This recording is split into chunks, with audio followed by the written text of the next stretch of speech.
I recently came across the Mivo Dashcam Pro, and I have mixed feelings about it. The site makes it sound like a pretty powerful little gadget, claiming it can record in 4K both front and rear, and it promises enhanced night vision, which sounds great if you drive a lot at night. They also talk about loop recording and a kind of 24/7 parking mode, so it seems like it's designed to keep an eye on your car even when you're not around. On top of that, they highlight that it's approved as evidence for UK insurance claims, which is a big selling point if that's true. The marketing is definitely flashy.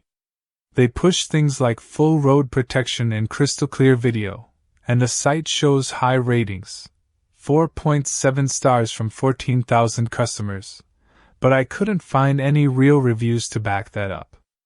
There are media logos plastered on the page too, but there's no proof of coverage.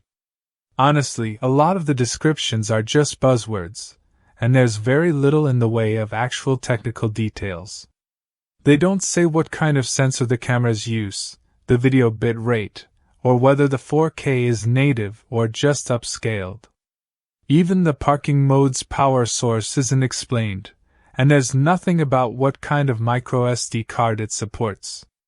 The price is heavily discounted compared to what they list as the original, which makes it tempting. But without solid specs or verified reviews, it's hard to know if you're really getting what they're advertising. It could be a decent dashcam, but I'd be cautious before buying based purely on the website claims.